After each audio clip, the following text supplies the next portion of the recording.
Monday, September 25th, and this is Geeknights. Tonight we talk about all the licensing issues of free software. Let's do this. Well, we've survived the concert on Friday. It wasn't very difficult to survive. Not at all. There was a lot less pain than I expected, and a lot less headbanging, and a lot less moshing. Yeah, I was expecting like some awesome mosh action, but the last time I've had that was at the NWK concert, which was like 3 years ago. So yeah, well, the music wasn't really conducive. It was more just good, kind of Nightwish style. Yeah, I'll have to wait until there's, some maybe punk rock concerts to go to or something. Yeah, but we saw Epica and Camelot. Camelot, by the way, was badass. They were indeed the ass of bad. And we found this new band that we really like called Metadocs. They're okay. Well, they were great, except that almost every song they sang was something, something, something into the fire. Yeah, not too hot on the lyrics. Yeah, but at least the lead singer had a really good voice. Yeah, it kind of surprised me. He reminded me of the head guy from Entertainment System. Oh, yeah. Kind of looked like him. Yeah, that's what I'm saying. Yeah, we're going to see them, but that's later. Yeah, so... yeah, we also saw Operatica, and I guess their CDs are better than their live performances. Yeah, that lady sounded like she knew how to sing, at least better than us. And the guys playing music seemed like they knew how to play, but it just didn't sound so hot, and no one was really into it. Yeah, of course, what do you get? I mean, it's a leader band. Yeah, and the lady was pregnant. Maybe when she's not pregnant, she sings better. I don't know if that affects it at all. Yeah, they just didn't really have a stage presence. Yeah, definitely lacking in the, I mean, compare that performance skills to Epica, which I'm not going to mention exactly what made the stage presence awesome, but the stage presence was awesome. Yeah, they were indeed the awesome stage presence. All right, so speaking of, Entertainment System, there is a convention in Utica, New York, which is pretty much in the middle of New York State, called CITICON. It's the SUNY Institute of Technology Anime Club convention. It's basically, if any of you remember we went to Toricon, it's going to be like that, only bigger and more like a real con and actually 3 days long. Yeah, and it's at SUNY IT in Utica, New York, October 6th, 7th, and 8th. That's 2 weeks from now. And we are going to be guests there, along with a whole shit ton of other anime podcasters and stuff. Yes, I mean, the people who are going to be guests with us are cool dudes, and we know many of them. Yep. And basically, we're doing a whole bunch of stuff there. I mean, we got like 4 or 5 panels. God, we're going to run a game show. A game show, an artist alley table. They basically let us take this convention over, so... If you want to go to a badass convention, that I don't know how much it costs. It's probably not that expensive. It doesn't matter. No matter how much the convention themselves screw up, we're doing such a large portion of this convention, and the parts that we do, we won't screw up. Not that I'm saying they're going to screw up, because I talked to the guy, the con guy just a few minutes ago, and he seemed like he knew what he was doing. Pretty smart guy. Well, they've already got their act together more than several other conventions I'm currently talking to. I won't name them to be polite, but they really don't have their acts together, but CITICON does. Yes, they got Martin Lung, the video game pianist, who's pretty famous. And they got Entertainment System, and they got a whole bunch of podcasters, and they definitely, this convention's going to be good, I can tell, So, in the parts that we're going to do, I can guarantee will be awesome. So you should definitely come. If you're anywhere close, come. Yeah, and unlike places like Otakon, it'll probably be a lot easier to track us down and hang out with us at a con like this. Yeah. So if you want to get more info, go to citicon.com, SITACON.com. And you'll find all the goods there. We'll be plugging it all week. Yeah, we're going to plug it all this week and probably next week. And that'll be that. All right, now, Rim, I want to talk about this before we do the news just quick. That computer you got there. Yeah, I now have 2 computers on my desk. So, I remember I was yelling last week about my parents' crazy computer and the power supplies. Well, I took the remnants of my parents' computer, and the only piece that didn't work was the motherboard. So, I chucked that in the trash, and I got a $20 motherboard from Newegg. It was a recertified motherboard from some no-name company. $20. Well, okay, $30 if you count the shipping and whatever. But it was a recertified piece of crap motherboard. And let me tell you, this motherboard is a piece of crap. Like, wow. It's compared... I had to change the bus speed by moving jumpers around. It's so bad. But you know what? It works. Yeah, it only has one drawback, other than the fact that it's really, really cheap. and all the problems that come with things that tend to be really, really cheap. But the onboard sound card is great playing back and making noise. When you try to record with it, it basically can't record. It's so noisy. Well, it can record. It's just noisy. Now, you haven't heard. I'll record something for you and play it back. It sounds like the days before sound cards. All right. Anyway, the point is that if you want a motherboard that works perfectly in Linux, the sound card, the video card, every part of this motherboard, the network card, works in Linux perfectly with no problems. And it's $20. Now, I wouldn't recommend it for everyday use. Anything. Yeah, because it's not, it is a $20 motherboard. It lacks a lot of the niceties of the $100 motherboards we're used to from A-Bit and Asus and all those other companies. But for $20, if you got, a chip that fits in it lying around, hey, not bad. I'm surprised that it worked. I wasn't even expecting it to work, and it did. That's amazing. Yep, and also, I'd like to say, we were bitching a lot about the Mac Mini we've got, but now that I've got this thing sitting here, and while it was less money than the Mac, and it is a lot faster than the Mac, it's about 10 times bigger and 4 times louder. Yep, even though it's a pretty quiet, relatively speaking, to other computers these days. Yeah, it's quiet compared to the jet engine that's in my old computer. Yeah, that's for sure. Yeah. All right. The jet engine that was. I turned off all those fans, and the thing got right quiet. Yeah. Maybe time for the water cooler in the next one? No. Water cooling is mostly silly. Yes, I agree. That's all I got to say about that. I'm in the one big fan school of cooling. Though I got some non-silly news here, and I think this is pretty cool. Now, I'm sure all of you who are hip to the internet have seen this. This has been bannered about in the news for a long time, and it has finally come. They finally exist. You can finally get your hypoallergenic cats. Great. Just what I want. Yeah, they have genetically engineered cats that produce very little of the protein that causes the vast majority of cat allergy. I'm not allergic to cats. I don't want cats, so I don't care. See, I like cats. I'd rather have a dog. I really like dogs. Cats, I like kittens. Most cats I don't like, but I've met some really nice cats in my day. But I don't know if I'm allergic to cats. I have a feeling I could become allergic to cats. If I ever wanted a cat. Well, theoretically, anyone could become allergic to cats. Well, no, I think that I have a predisposition toward becoming allergic to a cat. I think you might, since you are allergic to many other things. The thing is, I'm really not allergic to many animals. I'm allergic mostly to molds. Yeah, but what if the cats get moldy? If the cat gets moldy, you probably forgot to feed it. Maybe you'd be allergic to, the cat littery type stuff, because a mold could get in there or something. Possibly. Yeah. I'm allergic to damn weird things. I'm not allergic to dogs, despite the fact that I grew up with dogs or rats or anything. Allergic to birds and horses. Yeah. I thought you said you weren't allergic to many animals. Birds and horses, that's it. Oh, okay. Yeah. Out of all the animals in the world, 2 ain't so bad. Yeah. I'm allergic to basically nothing except poison ivy, but I don't know if that's really an allergy or if it's, it's fucking poison. So what, it's a tough call on that. See, that's the trade-off. That's the trade-off. I min-max because I am immune to poison ivy insofar as a human can be immune to it. So is Scott Johnson. You know what? Being allergic to nothing in exchange for getting poison ivy like a normal person, as opposed to being resistant to poison ivy and having a million other allergies that affect you a lot more frequently in everyday life, I think I'll take what I got. I've gotten by. If you could trade your allergies for what I've got in terms of allergies, would you? I don't know. I don't think it's such a hard decision, but... Well, considering that not a few weeks ago, I ended up running through a patch of poison ivy without realizing it. Well, if I'm wearing pants, I'm all good. I was wearing shorts. Plus, if you're wearing pants, you realize it gets all over your pants, and then you just don't touch them. But you probably don't notice, and then that's the thing is that if I'm, you notice. I look around for it when I'm in woods.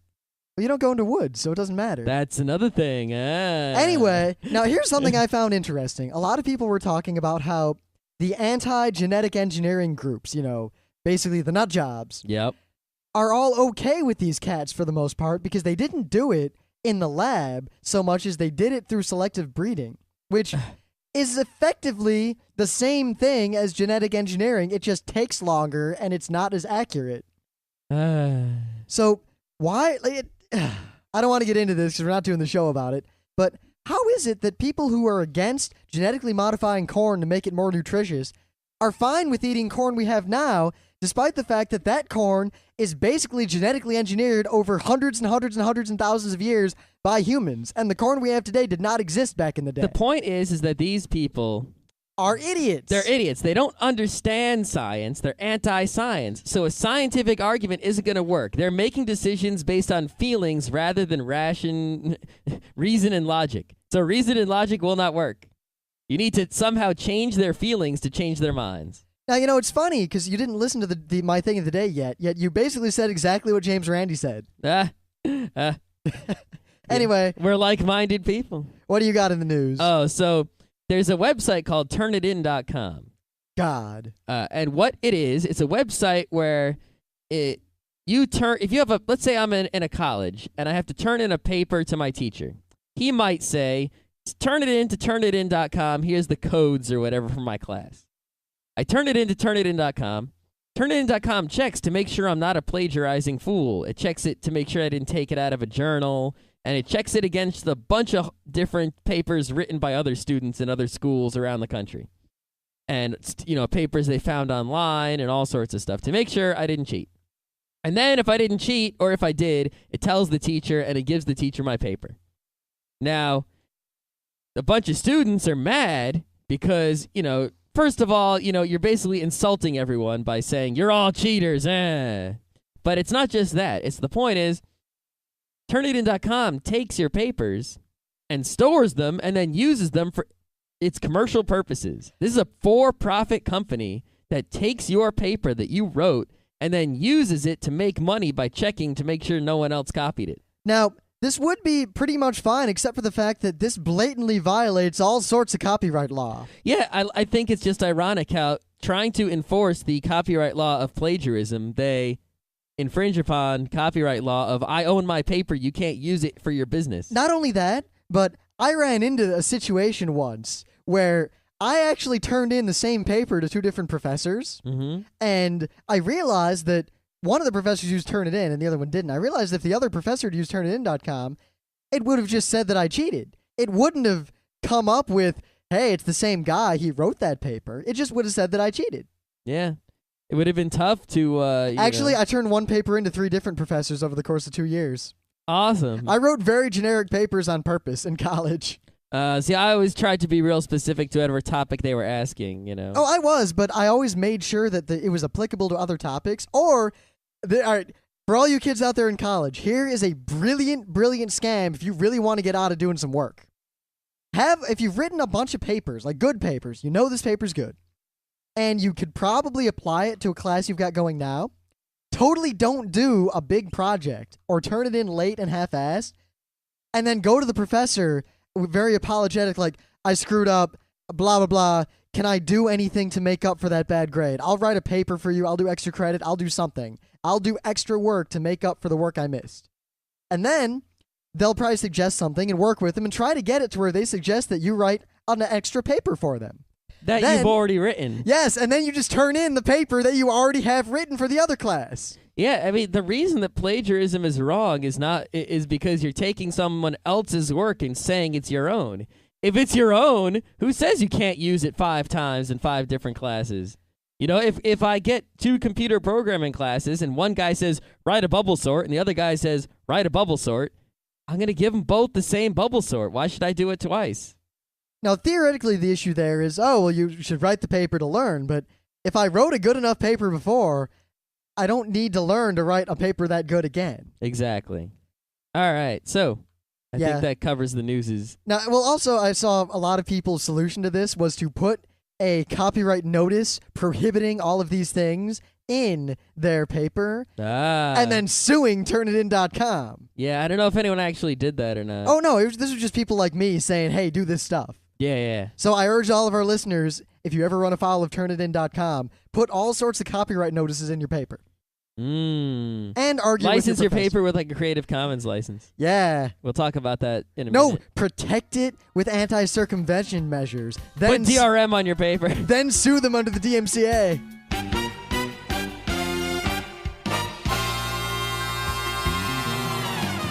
Things of the day. Now, I listen to a lot of podcasts now. Well, A lot relative to how many I listened to before, but not. Was there 0? Yeah, now I listened to a lot of podcasts relative to how many I listened to, 4 years ago. You realize I listened to a lot compared to, when I started Geeknights for the first several months, I didn't listen to any podcasts. Yeah, you hadn't listened to a podcast ever when we started And I gotta say, I still hate the vast majority of podcasts. Well, I hate the vast podcasters. majority of any particular medium, even if it's like the vast majority of stuff on YouTube sucks. The vast majority of movies suck. Any medium, most of it sucks. Oh, yeah, but I've had such bad luck finding good podcasts. Yeah. In fact, most of the podcasts I like are because I know the people who do them personally. When I started listening to podcasts, I subscribed to a whole mess of them, and then I basically, most of them I don't listen to anymore. There are very few that I've continued to listen to for a long period of time, and I'm deleting and adding new podcasts, all the time. Well, there are 2 podcasts that deal with skepticism that our listeners had both recommended to me, or they had recommended both to me. Skepticality and A Skeptic's Guide to the Universe. I never actually listened to Skeptic's Guide to the Universe, but I listened to Skepticality back in the day, and it was okay, but I didn't keep it around. I like one of the 2 a lot more than the other. I'm not going to bother talking about them. I could do a show on what podcasts I like later, but Skepticality, the one I like, recently, their most recent episode, my thing of the day, they had an interview by Dr. Michael Shermer with the amazing James Randi on The Amazing Meeting and The Amazing Voyage. Yeah, they had James Randi on the show 3 or 4 times. Yeah, but this particular interview is really, really good. If you want to hear James Randi being James Randi, this is probably the most succinct version of that ever. Yeah, he tends to be a guy who will say the same things in many interviews. So if you want, you got to listen to this one really big interview to get him to say everything he has to say, and then you just read his newsletter every week. He's a little more off the cuff on this one too. He talks a lot about how angry he gets. He does. Yeah, he's an angry little man. Yeah. But yeah, he's very amusing. Yeah, I love James Randi. I have nothing but the utmost of respect for this man, and this interview is just really good. Yep, it's cool. All right, so my thing of the day here is this cool video on YouTube. What they did is they took a camera and they followed some skaters around, skateboarding kids. And they did all kinds of skateboarding tricks. And then they took this video to the editing shop or wherever, where they have their fancy softwares and their powerful computers and all that other jazz. And they erased all the skateboards. Very well, mind you. Yeah, it looks like someone literally, frame by frame, photoshopped out every skateboard. I'm sure they use some sort of technology of tracking and I think eliminating. they might have painted the skateboards green or something like that, to just erase them.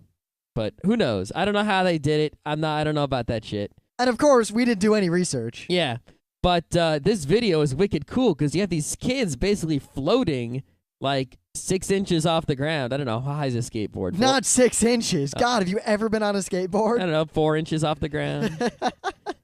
There's some kids floating around because they got no skateboards, but they're skating. It's kind of until they start grinding and jumping off of things, and then it looks really awesome. Yeah. It's also cool when they have a whole bunch of kids skating around, because it's whoa. Anyway, definitely worth watching if you haven't seen it. It's only a minute and then 2 minutes long, so whatever. Yeah, not terribly exciting things today, but what do you want? Yeah, it's What do you Monday. want? It's Monday. What do you want? It's Monday. We were at a power metal concert, followed by a weekend of gaming. Yeah, leave me alone. That's the thing that I got for you. Tomorrow I'll give you something better. The ultimate something of ultimate something? No. That one of our listeners sent us. Probably the worst thing I've ever seen on the internet. Yeah, I'm going to... Yeah, tomorrow Anyway. I'll talk about some gaming thing because the Tokyo Game Show I don't know, is it going on? Did it end? I don't know. So today, we decided at about 2 o'clock in the afternoon, maybe 1 o'clock, what the topic of the show would be, suddenly and out of the blue, because we both independently had run afoul of the topic at hand in a negative way. Now, I was at work, and there's this program called PDF Creator that you can install it in Windows. It will give you a printer device that you can print to, which will then make PDF files out of anything that can print. Yeah, so basically your computer thinks there's a printer. So any program can print out of a printer that, is a program that's able to print. Yep, all the program does is take the postscript that your printing program makes. Good thing we have a pop filter here. Yep. And it turns that into a PDF. Instead of sending it, to a piece of paper with ink. All right, now, really great, open source, and my company comes to me and they want me to install this in all these computers. And I think, great, finally, they're using some open source. I can use this as leverage for blah, blah, blah, blah, blah, blah, blah. So I get ready to install it. And first off, I assume that they don't know anything about open source software. So I look at the license and I see, oh, it's GPL. Whatever, I can do this. Then I see that there is a version that contains Ghostscript, the GPL version, and another version that contains Ghostscript, the AFPL version, which I had never heard of. I also only barely heard of it. Now, all of the internet recommended that you use the AFPL version. So, being a studious person, I decided to look up what the AFPL was. It is actually the Aladdin Free Public License. To skip all the details until later in this talk, I discovered that this license effectively prohibited me from in any way using this software in any way that could ever be valuable ever. Nah. It basically made it to where I could not legally install this software on any computer at this place, at this hospital. Though it would have been legal if they had downloaded it themselves without any input from me and then installed it. Wow. This license is just terrible, and I hate these people.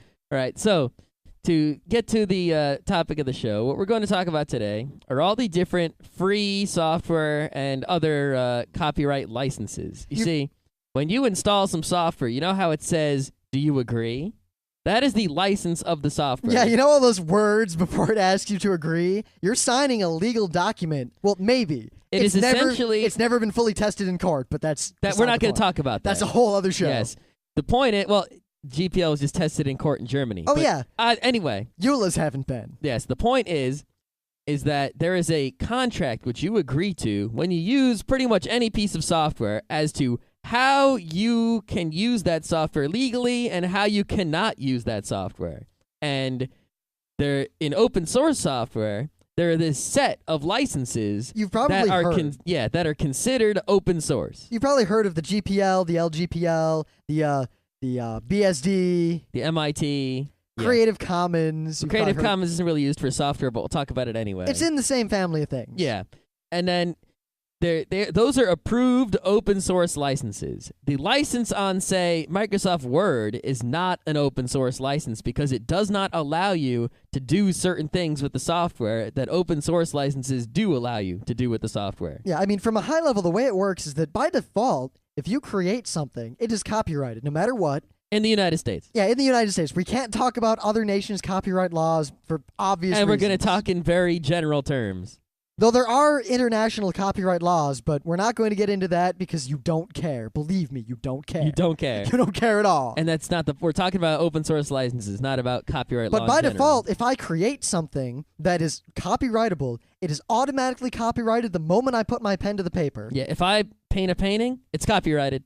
If I write a program, copyrighted. And automatically I reserve every single right I am allowed to reserve under that copyright. Meaning, no one else has any right to do anything regarding whatever you just made, ever. So, how do you make open source software? Well, you're going to have to specifically give up a bunch of rights that you get by default.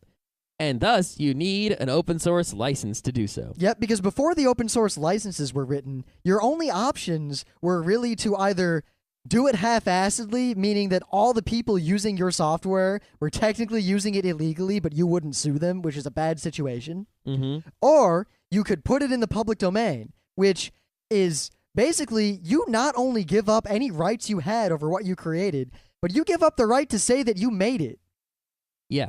Let's talk about public domain first. Public domain essentially means that no one owns it, and yet everyone owns it. The public owns it. It is in the public's domain to do with what they will with unlimited use forever and ever. Now, if you want to release something into the public domain, you are free to do so. You can go to creativecommons.org and this little helper thing that will allow you to officially and legally release a work into the public domain, which means anyone, anywhere can do anything they want with that work at all.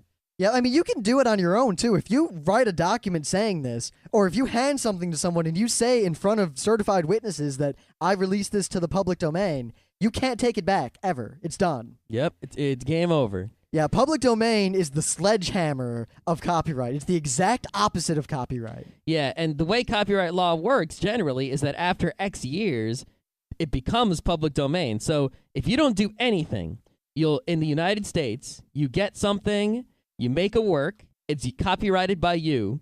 The copyright lasts for 90 years, 75 years? They keep upping it. It started at like 7 and 14 and it started like 14. It's 75 years and that plus your life. It's a very long time. And when that time is over, it becomes public domain. And if you go to like archive.org, you can see a lot of things that used to be copyrighted but are now public domain. Like some very old Bugs Bunny and Superman cartoons and stuff like that. They're all public domain now, so anyone can do what they want with them. Yep. Now, aside from public domain, before these licenses, your only other option was to try to write some sort of license that would allow other people to use what you made freely while still reserving some of the rights for yourself. But without a lawyer, it is almost impossible to write a legally binding contract that would hold up in court. So this was out of the reach of most people. Now, men like Stallman decided that this was a bad situation. Yep, so they came up with a bunch of open source licenses and all sorts of other things that you could just take from a website and put them in your software, follow some directions, and you're good to go. Yes, they're open source from two perspectives. One, in that they cover open source software and makes things open source. And two, that the licenses themselves are effectively open source and that you can take the license, put your name on it, put the name of your thing on it, and it works just as well. You can also, some of these licenses, you can change. So let's say I have a license here and it reserves the rights I want and doesn't reserve the rights I don't want, except for one right. I can add that one right into the license because it's an open license. Yep. In fact, if you wanted, you could take the GPL, put it on something, hire a lawyer, and have them rewrite it to specifically do whatever you wanted it to do. And you can call it like the Scott GPL or the Rim GPL or the Rim PL or whatever you want to call it. You know, you were trying to come up with some sort of joke and you couldn't. I couldn't think of a single acronym that would have been funny. I couldn't think of one either. I was trying to think of how to make some sort of copyright thing that spelled out penis, and I was running short on time here. Yeah, so I want to talk about Creative Commons first because it's real simple. Yes, it's also, remember, Geeknights is released under the Creative Commons. Yes, it is. Now, what Creative Commons is it's this group that helps you release things and get rid of your rights that you have by default in a very simple and easy way. Now, they usually don't do so much with software, but they handle everything else. They handle music, video, papers, photographs, scientific papers, all that kind of stuff. And all you do is you go to the website and you choose what kind of license you want. Now, you have the default choice is a Creative Commons license, but you can also choose some other licenses, like they have the public domain. They help you get stuff in the public domain. Yeah, the way they do this is pretty cool. We found out just now looking at it that the way they do the public domain is basically they hand you a loaded weapon and they say, are you sure you want to shoot your copyright? Because it's gone forever and we will make sure that it's gone forever. They verify it through email and everything. Yep. The other thing they have is they have a developing nations license, which basically says if let's say I wrote a book and I put a developing nations license. That means in the United States, it's treated like almost any other book. They buy it in bookstores and on Amazon. But in, say, Zamibia, if that's even still a place, it's free because those people are poor. Yeah, there's a lot of legalese to work that out. The way this works, the Creative Commons, is that they give you very simple explanations of what it actually does. And then the actual license is all this legalese that's been poured over by lawyers. And it's hidden from you, so you don't have to read it. But they tell you in simple terms what you're getting. And you can trust it. I mean, we trust it. Almost everyone out there trusts it. Yeah, people have looked it over and they know what they're talking about. So it's all good. Another license, they have the sampling license, which is good for music. It says, you can't just steal my music, but if you want to sample my music and make a hip-hop out of it, it's all good. And the only other really cool one they have is the founder's copyright, which says, I want to copyright this like it's 1790-something. 14 years of copyright and then public domain. So anyway, by default, they give you the Creative Commons license, which has a bunch of different options. Basically, you have 3 options, but they can be in any combination. The first option isn't really an option because you have to choose it. It's attribution. You always get attribution. All that means is anyone who uses what you made has to say that you did it. You are still the author, and you can claim that. Yep. That's it. The second option is modifications. Now, there are actually 2 choices for modifications. There's nobody can modify what I have made. Yes, you can modify what I have made in any way you want.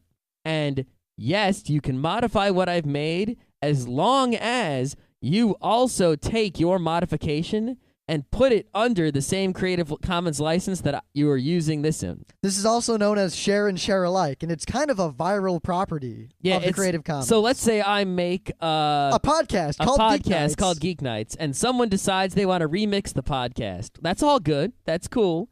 But they do have to say that Rim and Scott made the podcast, attribution, and they do have to give out that newly modified podcast for free with the same exact Creative Commons license. They have to share it as well. They can't modify it and then, copyright that modification and not give up any of the rights to it. You know what? Totally out of the blue, and we're not going to talk about this on the show, but I just realized, let me read the email that Machinize Supremacy sent us giving us permission to use their music. All right. Because Geeknights is out under the Creative Commons, and theoretically we could virally implant some Machinize Supremacy music with the Creative Commons by putting it in Geeknights. But any of their music that we would give most of their music is downloaded for free on the internet. I mean, these guys have bootlegs from their concert on their website. Oh, I know. They don't care. I know they don't care, but that's the kind of thing that people like Microsoft are really afraid of, especially with the GPL. In fact, Microsoft called the GPL a form of cancer at one point. Yeah. I don't remember if it was Bill Gates or Ballmer, but one of them said that. We'll talk about the GPL next. And the final thing in Creative Commons license is commercial uses, yes or no. If you say yes, that means someone could take an episode of Geeknights and sell it, for money on like a website. Or they could, put it on their radio network that has advertisements. If you say no commercial uses, that means that they can't use your work if it makes them money in any way, shape, or form. And you pick those options, and you get a Creative Commons license for your works. Now, in terms of, say, Geeknights, or anything really that you make, you can always, at any time, make the license less restrictive on anything you've made. So if we released most of Geeknights with the non-commercial license, and then today we decide, all right, we want to allow commercial, we can apply the new license, the less restrictive one, to all of the old Geeknights. Yep. Because all it does is it's the same license, plus we gave up one more right. Yep. But you can't put more restriction on something you've already put out. Well, you could, and people could choose to use that newer, more restrictive license, but they're not obligated to do so. Yeah, so if I release Geeknights episode blah under the most open Creative Commons, then I re-release it identical under a super restrictive one, anyone who wants can just say they're using the old license because it was released under that. Yeah, as long as they can prove that and all that jazz, but whatever. Yeah. Yeah. So you can always, with copyright, you get all the rights by default, and you can only give more of them away. You can never take them back. That's why public domain is such a big thing. It's like you give it up, it's gone. Can't get it back. All right. Now, the GPL is probably the most famous of these. Yes. And it is Linux and all of those things are covered under, GPLs and BSD licenses. Yeah, GPL is the GNU public license made by Richard Stallman. Yeah, GNU and General Public License. Yeah, and the Free Software Foundation and all that good stuff. These are now we're going to actually talk about the licenses that apply specifically to open source software. Creative Commons isn't really open source software. It's just a license in general that's really easy to understand, the concept of a license. But the GPL this is for open source software. And the GPL in particular is basically the open source software license. Now, you might have heard a term that's bandied around a lot, copyleft. That is what the GPL is. That is what it is. Copyleft as opposed to copyright. Ha ha ha ha ha ha. All right, now, the way the GPL works is, let's say I write a program, and I put the GPL on it. That says a few things. The first thing it says is, this is copyright Scott Rubin. You're not giving up the copyright. You're saying it's copyright by you. The second thing is you're saying, you can run this program that I have written for any purpose. You can run it to do this, you can run it to do that. So let's say, you write a program that has many possible uses. I mean, OpenOffice doesn't really have too many uses, but grep has a lot of uses and can be used for many things. So one guy might want to use it to do a hacking tool, and someone might want to use it for a military thing. That's all good. The second thing is you give up the right to study how the program works and modify it. And you have to give up the source code. So whereas Microsoft Windows, they don't give you the source code. They just give you the program. With the GPL, that means you're going to give up the source code. You're going to allow people to study that source code and also change it.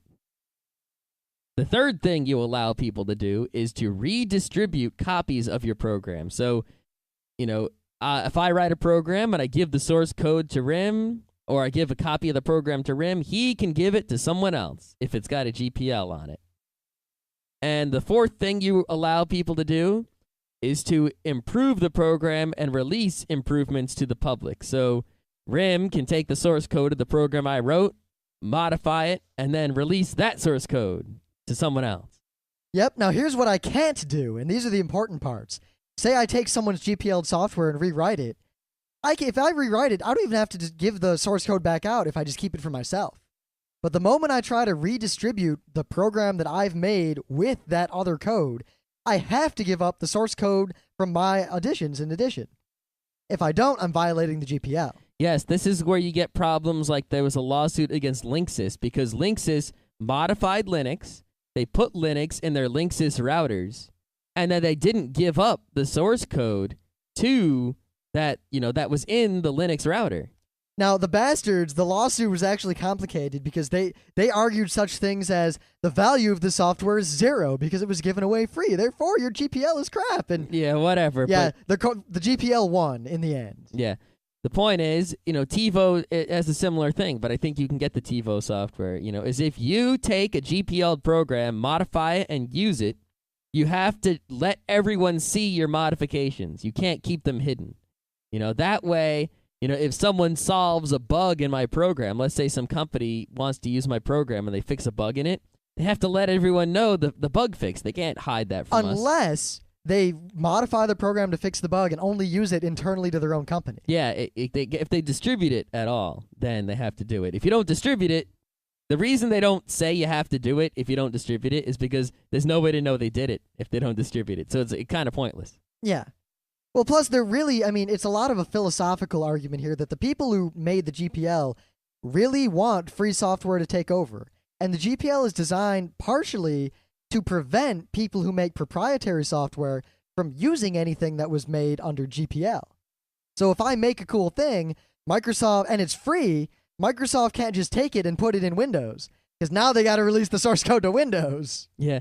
Another thing about the GPL that you might find surprising is that it specifically allows people to sell copies of GPL software. So let's say RIM writes a program in the GPL. I can take it, burn it to a CD, and sell the CD. Yep. I can say, hey, if you want this program that RIM wrote, pay me $5 and I'll let you download it. There was a minor scandal over, what was that? Ethereal, right? Or Nessus. Nessus. Nessus is a nice security software out there. And what happened was he released it under, I believe, the GPL or something similar. And companies would take his code, repackage it, but not modify it, and then sell it as their own security solution for a lot of money, but not contribute back. He got so pissed that his new versions of the program don't use the GPL anymore. Because these companies were just making money off of his hard work. Even though they could have downloaded the exact same program for free from him, they didn't know better and they paid money for it. Yeah, the problem with this is that you would think if the program is given away for free, if someone tries to sell it, that's okay, because if the person on the other end should go, wait a minute, I can get that for free, why am I paying you? But if people need to sell it, let's say you're selling a Linksys router, you're also selling a copy of the software that's in, the copy of Linux that's in the router. That's why you allow selling. Is because if you didn't allow selling, Linksys couldn't sell a router with Linux in it because they have to also sell that copy of Linux. Now, for anyone who knows a lot more about software, we're not going to talk about this in any length at all, but there's also a license called the LGPL, the Limited New General Public License. Mm-hmm. Now, real briefly, I said before that if Scott makes a program and it's GPL and Microsoft wants to use it, they can't without releasing the source code in Windows if they try to put it in Windows. Now, what if instead of a program, Scott made a library. Which is sort of like a program, but I'm not going to explain it. Imagine like a thing that you could stick into Windows that Windows could use to decode, say, an Ogg-Vorbis file. Yeah. An audio file, a special kind of audio file. Scott made a little thing that allows Windows or any operating system to just decode that and play it. Mm-hmm.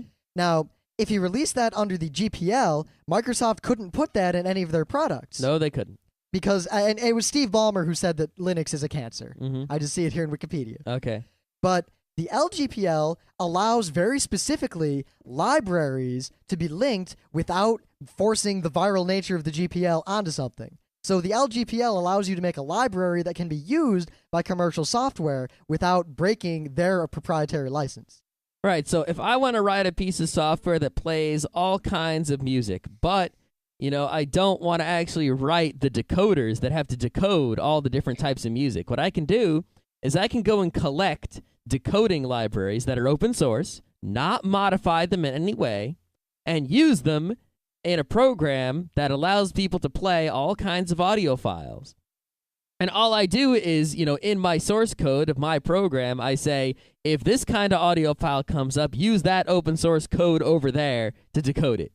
And I can sell this program that contains all these separate libraries, and I can license it with a non-GPL license as long as all those libraries have an LGPL license. If they had a GPL license, I couldn't do it. Now, the reason behind this, and this is really important to the philosophy, because there are a lot of people who are rabidly against the LGPL, but there are also a lot of people who see the value of the LGPL. Because if you make something, like say you make something better than Adobe Acrobat and PDF, something great, you want people to use it. If you use the GPL, then all the big, like Microsoft and Apple, can't use it. So most people will not be able to use your library and won't be able to use your file format. And it'll just be a pain in the ass, and you'll basically prevent what you made from ever being adopted. By using the LGPL, your thing could be used in Microsoft and Apple, and thus gain much more acceptance from actual users. Yeah, it'd become very easy for just about any, if you develop a new protocol or a new file format and you write a library to handle that protocol or format, if it's only open source, then only GPL, only people who are going to use it are people writing GPL software, and no one will care about your format or your protocol or whatever you've written a library for. But if you LGPL it, then people might care and use it all over the place, and it might become cool. Now, the other non-GPL open source licenses, there are many of them, but two of them that are very similar are the MIT and BSD licenses. They come from MIT and Berkeley. Now, the BSD style licenses, they're generally all lumped under BSD style licenses. Yeah. And there are a lot of variations. They're actually less restrictive than the GPL. They are basically almost public domain, but not quite. They are the other side of the free debate. I mean, the GNU people, I'd probably anger a lot of people, but they're really kind of fanatical about free software. Like, I mean, the BSD people are more, we make free software because we want to. We want you to use our free software for a better world. Yep. The GNU people say the same thing, but they also say you shouldn't be able to make non-free software. Yeah, they're kind of crazy. Now, I mean, they have valid points, but a lot of times they end up being counterproductive in the sense that they end up restricting your freedom in order to protect your freedom. Yeah. Yeah. But anyway, a BSD license basically says, this is super free. It's copyrighted by me. If you redistribute this software, if you give it to someone else... You could have kept rhyming. You were all set for some poetry. Was I? Yeah. Anyway, if you redistribute the software, you can't change the license, so it has to also be a BSD license. So it's also viral, like the GPL, but it's like it's a benign virus. It doesn't do anything to you. It just sits there. Yep. This has allowed a lot of BSD licensed software to be very widely used and distributed. And it also says that if you can redistribute this software in binary form, but you have to include this copyright notice and et cetera, et cetera. Yep, a little different from the GPL, which really also requires you to include the source code. Yeah. Now, that's basically it. So if Microsoft wanted, if you wrote a program with the BSD license, Microsoft could come, take your code, put it in Windows, and no one would ever know. But they'd have to credit you at some point for saying that this is your code and by including the license you provided. So they couldn't just take it secretly and stick it in without telling anyone and doing anything. Yeah, that's basically it. Yep. They couldn't use the GPL. They could use the LGPL, depending on how they used it. Mm-hmm. And really, it just comes down to you probably don't care about the specifics of the licenses, but now at least when you hear all these words like blah, blah, blah, LGPL, BSD, blah, blah, blah, you at least know what the issue is. It's just a matter of how many rights that you were given under copyright law do you want to give up? Just is an anecdote to explain, how this affects you. In Ubuntu or Debian Linux, this is what we were talking about earlier, you'll notice that Firefox, the program, does not have the Firefox icon or, with the fiery fox around the globe. It just has a globe and no fiery fox. The reason for that is because Debian and Ubuntu, basically Debian mostly, which Ubuntu is based on, they refuse to use non-free stuff. Anything that's not free, 100%, they won't use it. And while you can distribute the Firefox logo wherever you want, it is not totally free. It is not. It is a trademark of the Mozilla Corporation, and it is not super free. And, basically what happens is the Firefox that you get with Ubuntu or Debian is... Well, you got to keep saying that? Yes. You're kind of throwing me off track. Don't say Ubuntu. Whatever. Is not exactly the same as the one that Mozilla distributes. It is modified, from the original source, which is okay in the Mozilla license. However, Firefox says, Mozilla says, you shouldn't call it Firefox if you've modified it because it's no longer Firefox. It's now something else. You can't do that. So they said, hey, Debian Ubuntu people. Yeah. You should either, your choices are, don't modify Firefox and use the icon, or don't use the icon and don't call it Firefox. Now, this illustrates one of the biggest, longest running, and contended issues in the Linux world. Mm-hmm. The fact that a lot of the people who work on Linux are so pro-free software that they basically shoot themselves in the foot by not allowing very important things that need to be in Linux for normal people to use Linux to be there, and you have to go out of your way to get these things. Things like NVIDIA drivers, MP3 players. Well, here's the thing with NVIDIA drivers, right, is that the NVIDIA driver itself existing is okay, but because it's not free, it's closed source, you're not allowed... NVIDIA... It's free as in beer, but not free as in speech. Right. You are not allowed to distribute the NVIDIA driver. If I, made a Linux distribution that included the NVIDIA driver in it on the CD or whatever, NVIDIA would come after me. You're not allowed to do that. But the other thing is that the NVIDIA driver is a closed source driver. And it's a closed source kernel module. And by linking it into the GPL open source kernel, you are in some way... tainting the kernel. It'll even say tainting the kernel when you do it. And the super Debian open source fanatics don't like that. However, without doing that, you have pretty much no other choice to have a working NVIDIA card that uses your hardware properly. And I really have no problem with it at all, using an NVIDIA driver like that.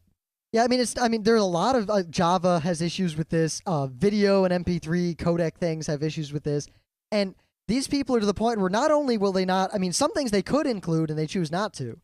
They won't even make it easy to install these things, and they just put little barriers in your way. Yeah, it's like, I have no problem if you don't include Sun Java with the distribution, because it's not legal. Sun won't let you. Actually, they're changing their mind on that, but they won't let you. It's against the law. That's fine. But there's no law that says you can't have a button that says install Sun Java, click this button, and then it takes you to the Sun website and does it for you. Yep. There's no law that says you can't have a thing to click on that will go and install the NVIDIA driver. Or even have all the hooks ready so the NVIDIA driver is much more easily installed. Yeah. There's no law that says you can't do that. You could include the MP3 decoding stuff, lame and all that other goody stuff, with the distribution. You could put it right in your distribution legally. You could put the Firefox icon and Firefox in your distribution legally. There's no reason you can't, except because these people have a stick up their ass. And they just make Linux crappier than it has to be. If you decided to make a Linux distribution that didn't have and you didn't have a stick up your butt, your Linux would be like a zillion times better, because not only would it be as awesome as Ubuntu is, but now anyone who uses it won't have to spend a half hour learning shit just to install stuff they need to do their work. Now imagine if someone who was outside of the realm of being sued over any sort of copyright made, Scott likes to call it the fuck you Linux. Yep, fuck you A Linux. version of Linux that includes all of these drivers. The NVIDIA driver, the ATI driver, the NDIS wrapper, Java, Flash, all that stuff, the MP3 stuff, all the stuff that doesn't come with Linux by default, Not only but that, is essential for making it useful in everyday But if it desktop. even had like a fork kernel that integrated all this stuff properly and just straight up. Yep. Just screw all the laws, include all the non-free stuff and the free stuff together in a pre-built Linux distribution that was as good as Ubuntu.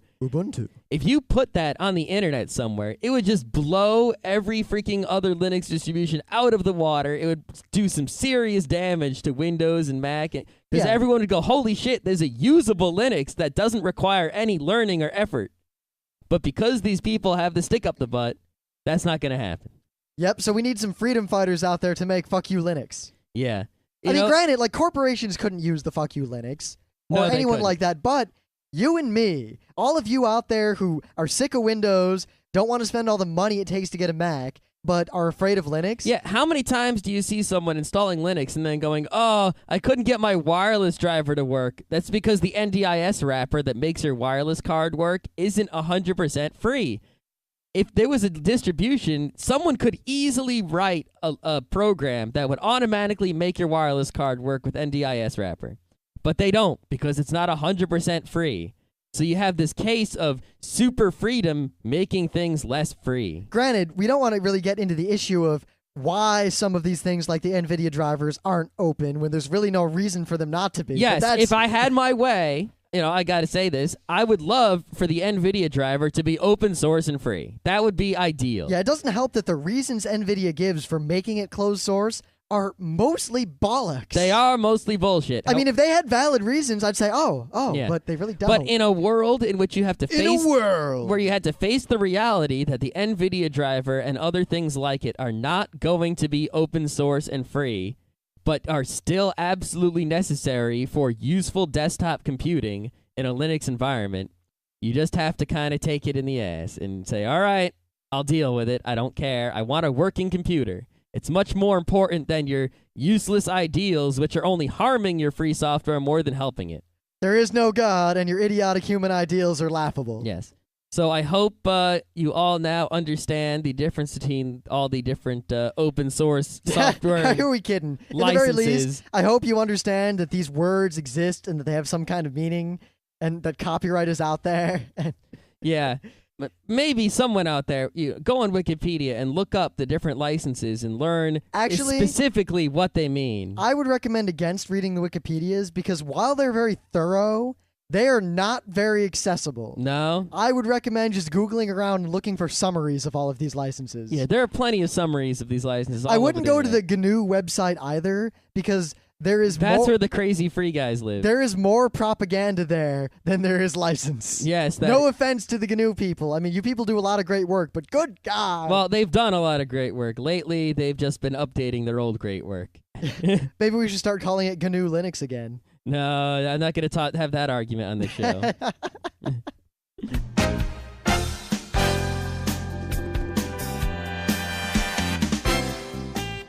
And that was Geeknights with Rim and Scott. Special thanks to DJ Pretzel for our opening theme. Be sure to visit our website at www.frontrowcrew.com. If you like our podcasts, you'll love our forums. Make sure you visit them. You can send your email feedback to geeknights@gmail.com.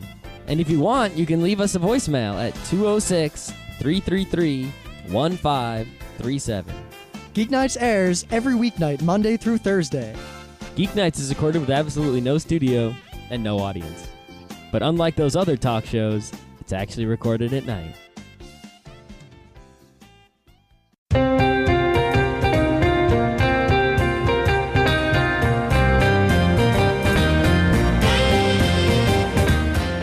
It's Monday, September 25th, and this is Geeknights. Tonight we talk about all the licensing issues of free software.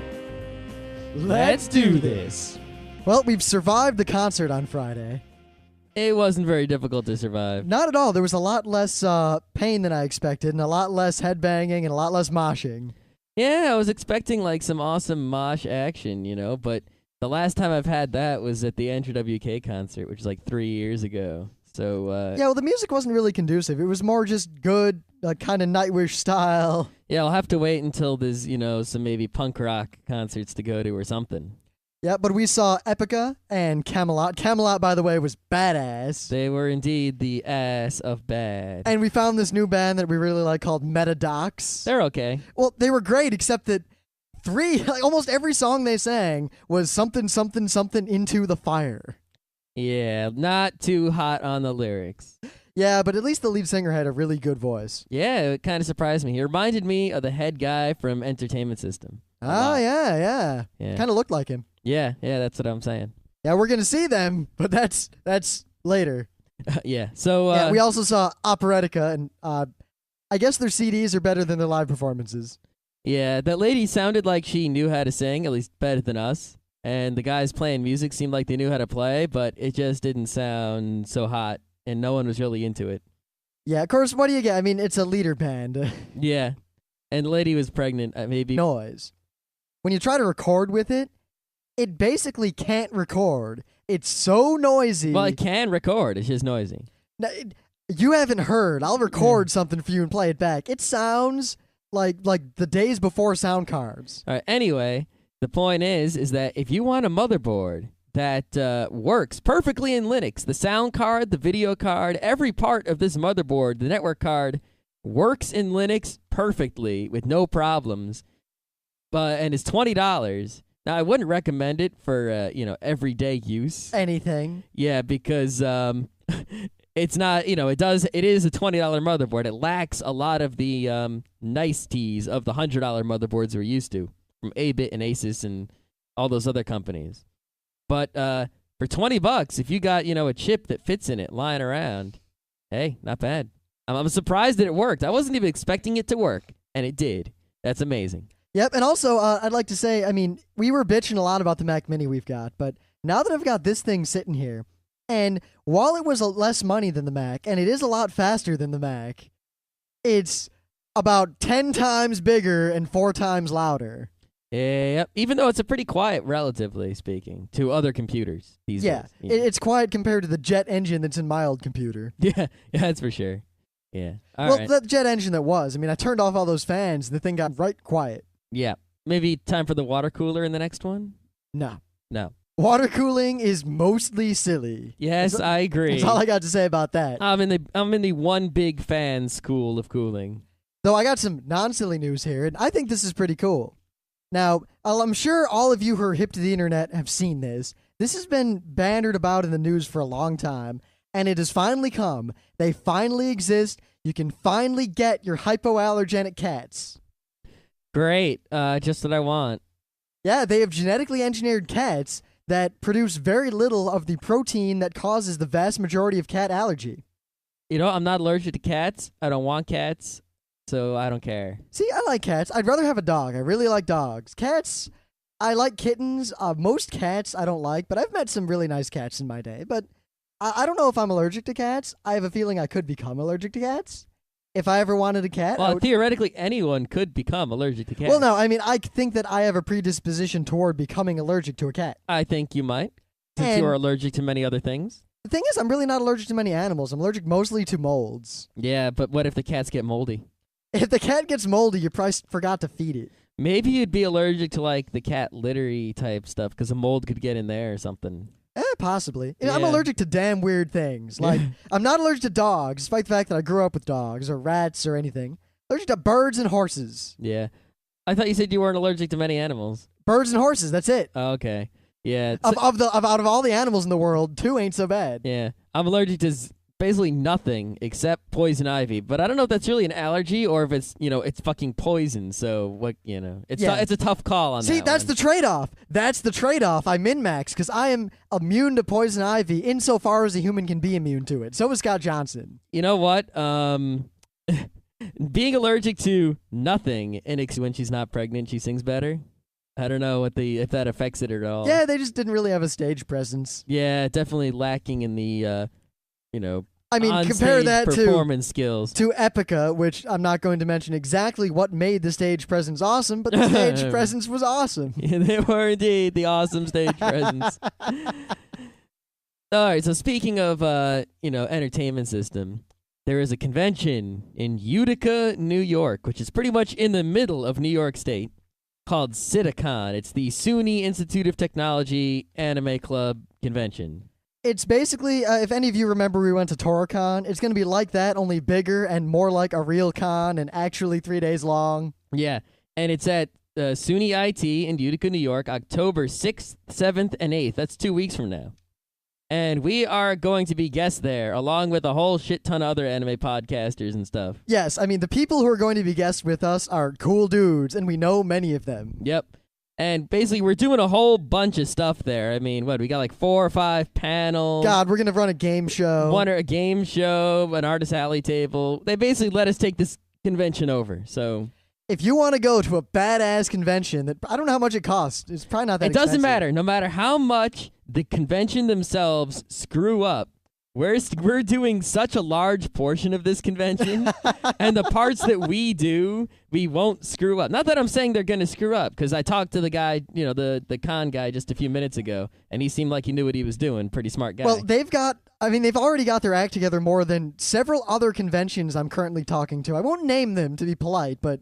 They really don't have their acts together, but CitaCon does. Yes, they got Martin Lung, the video game pianist, who's pretty famous, and they got Entertainment System, and they got a whole bunch of podcasters, and they definitely, this convention's going to be good, I can tell, So, in the parts that we're going to do, I can guarantee will be awesome.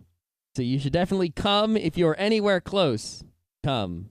Yeah, and unlike places like Otakon, it'll probably be a lot easier to track us down and hang out with us at a con like this. Yeah. So if you want to get more info, go to Citacon.com, SITACON.com, and you'll find all the goods there. We'll be plugging it all week. Yeah, we're going to plug it all this week and probably next week, and that'll be that. All right, now, Rim, I want to talk about this before we do the news just quick. That computer you got there. Yeah, I now have 2 computers on my desk. So, I remember I was yelling last week about my parents' crazy computer and the power supplies. Well, I took the remnants of my parents' computer, and the only piece that didn't work was the motherboard. So I chucked that in the trash, and I got a $20 motherboard from Newegg. It was a recertified motherboard from some no-name company. $20. Well, okay, $30 if you count the shipping and whatever. But it was a recertified piece of crap motherboard, and let me tell you, this motherboard is a piece of crap. Like, wow. It's compared. I had to change the bus speed by moving jumpers around. It's so bad. But you know what? It works. Yeah, it only has one drawback, other than the fact that it's really, really cheap, and all the problems that come with things that tend to be really, really cheap. But the onboard sound card is great playing back and making